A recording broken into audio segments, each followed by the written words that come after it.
Hello there, Lake County Library. This is Christy Lewis from the Lakeport branch, and today I am bringing you a big book haul of middle grade books. Today we have a classic retelling, we have the finale installments of two different fantasy series, we have a nonfiction graphic novel, and a contemporary story. But before I jump in, I just want to let you know that you can order any of these for free down below. We have the link down there to the catalog for you, as well as the titles and authors of all of these books, so you can just copy and paste them right into the online catalog and order them to your library. As long as we have your email or your phone number, you might want to call and check and make sure. We will notify you as soon as the item arrives for you. It's a great deal because it's free, so make sure you check that out. And if you do enjoy these videos that are bringing you all of the new books that we have coming to the library, then go ahead and give this video a like and subscribe to the channel and hit the little notifications bell off to the side. As long as your notifications are turned on, you should be notified anytime we have new books coming in and we want to tell you about them. So let's jump into it. First, we have Daughter of the Deep by Rick Riordan. Now, you're probably familiar with Rick Riordan if you have a kid, but just in case you're not, he is the best-selling author of the Percy Jackson series, which is a series of books that retell Greek myth. I believe he also has an Egyptian series of retellings. Now he is doing a retelling of 20,000 Leagues Under the Sea for middle graders. Now, middle grade is ages 8 to 12. So these are gonna be action-packed, they're gonna be funny, they're gonna have fart humor, etc. This is a great way to get your kid interested in classics. Rick Riordan frequently appears in these middle grade hauls because he's such a big deal. So although this book is a middle grade book, it has a slightly older protagonist. She's in high school, she's in her freshman year at a 5-year school. It's actually an academy that graduates the best marine scientists, naval warriors, navigators, and underwater explorers in the world. So she and her classmates are on their way to like the final capstone trip of their freshman year to kind of test their skills and their knowledge. And an accident happens, a tragedy happens, and they witness it. And they find out that actually what's been happening is there's a Cold War going on between their prestigious academy and their rival prestigious academy. And the Cold War has just turned up the heat. It's now at a boiling point. They're at war and their lives are at risk. The main character, her name is Anna Dakar. She ends up being put in a position of leadership and making some really amazing friends and learning about her heritage. So that's often a big theme in Rick Riordan's retellings now, is that kids are discovering their heritage and learning more about their heritage, which is really cool. If this sounds interesting to you or you think your kid might enjoy it. Oh, I should tell you too what 20,000 Leagues Under the Sea is. It's about how the world is in upheaval when was this written? And it's like a science fiction novel that's foretelling the existence of submarines. So at the beginning of the story, the whole world is in upheaval because there's this monster that's going around and destroying ships and causing havoc everywhere. And everybody's like, what is this monster? You know, we need to find out. So they send out scientific expeditions to try and figure out what this monster is. It turns out that this monster in 20,000 Leagues Under the Sea is actually a metal machine that goes underwater. So nobody's ever seen anything like it before. And I don't want to get too much into the themes of the book, but yeah, that's pretty much what 20,000 Leagues Under the Sea is. So I'm curious what this retelling would be like. I'm wondering if that expedition to go find the monster is similar to what Anna Dakar is going to face. Anyways, it sounds really fun. Daughter of the Deep was published in 2021 by Disney Hyperion, and it is available on ebook and audiobook. Next, we have Kristen Strong Keeps Punching, a Kristen Strong novel. This is actually book 3 of a trilogy, so this is the last book, which means it's finished, which means if you like book 1, you can just go ahead and order the whole trilogy, because they are all available now. No waiting. That's great. I love that. This was written by Kwame Mbalia? Mbalia?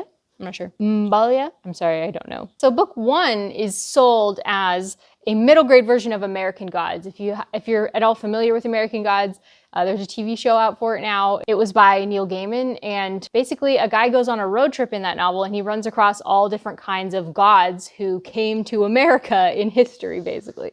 And the gods are living currently. They're living mythological beings. So I don't think that Tristan Strong is actually a road trip. In this case, Tristan is not feeling very strong. His best friend has just died in a bus accident, and he only has his notebook of his friend to like keep alive his memory. It's a notebook of stories. So suddenly though, a creature appears in Tristan's bedroom and steals the notebook. He wants that notebook, so he chases the creature outside and pursues him straight into Mid-Pass, which is a mythological world. So he ends up meeting some folk heroes, John Henry and Brer Rabbit, and he has to work with them to barter his way home from the trickster god Anansi, who will have to seal a hole in the sky in order for Tristan to get home. That sounds really unique. Did I even say this is another Rick Riordan Presents book? This is what I'm talking about. Rick Riordan just appears again and again in middle grade halls because he's a big deal. So he puts out, through Rick Riordan Presents, other mythologies from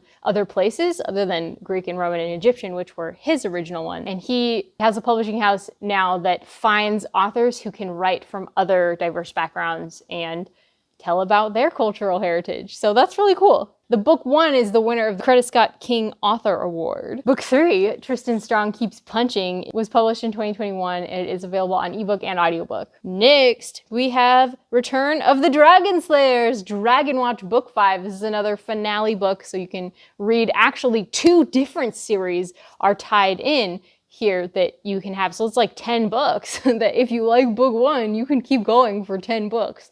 Pretty cool. So this is a series by Brandon Mull. I've actually read the initial series that precedes this Dragonwatch series, and it's called Fablehaven. And that follows the siblings Kendra and Seth as they go to their grandparents' nature preserve is what they think it is, but it turns out to be magical. And with magic comes danger. But Seth is a little bit of a troublemaker, and he does not follow the rules that his grandfather has set out. So he accidentally unleashes evil on the world, and Kendra's got to clean up the mess with, of course, help from her little brother. So it's a fun series. I think that Brandon Mull presents Seth's growth really, really well, and I love all of the adult characters. I love Kendra especially. She's just a wonderful character. So I loved the Fablehaven series. Amazing. And Dragonwatch is the follow-up series, and some of the same characters also appear in it, so that's cool. So book 5, Return of the Dragon Slayers, was published in 2021, I believe. I forgot to write that one down. And it is available on ebook. Next, we have our nonfiction graphic novel. This is Cold War Correspondent, a Korean war tale, and this is from the series Nathan Hale's Hazardous Tales. This is number 11. So again, another series with lots of installments in case you like them. So this series will take thrilling, shocking, or gruesome stories from history and retell them for kids. And in this case, it's a graphic novel. I'm guessing the rest are also graphic novel. And it's a New York Times best-selling series. So in this case, we are following the Cold War correspondent. It's a female journalist who was trapped when in Korea in enemy territory during the Korean War when a bridge blew up over the Han River, trapping her along with other refugees in enemy territory. So she ends up sending back everything that she sees. She's an eyewitness now of what's happening to the war, and she sends them back, and newspapers are publishing them, and it's just wildly popular reading her eyewitness account. Everybody's just hanging on her words to hear what's happening next, and then she's nearly recalled because she's a female, but she appeals to General Douglas MacArthur, and he himself personally lifts the ban on female correspondents in dangerous war zones so that she can continue bringing the dispatches from the war front. So that's really sounds like an interesting story. And honestly, I already ordered it. Cold War Correspondent was published in 2021 by Harry and Abrams, and it is available on ebook. And finally, we have our contemporary book. It's called Playing the Cards You're Dealt by Varian Johnson, who is a Coretta Scott King and Boston Globe Horn Book Honor winning author. She wrote The Parker Inheritance, which was an award-winning book. This book is about 10-year-old Anthony Joplin, who is obsessed with the idea of playing in the spades tournament. He just turned 10, which means he's old enough now to take part in this card tournament. It's a card playing tournament. And every man in his family has seemingly won the spades tournament. So he is just so determined. He's like laser focused. I'm going to win this tournament. All of his other friends are caring about like other, kid stuff. And he's like, no, this is it. This is what I want.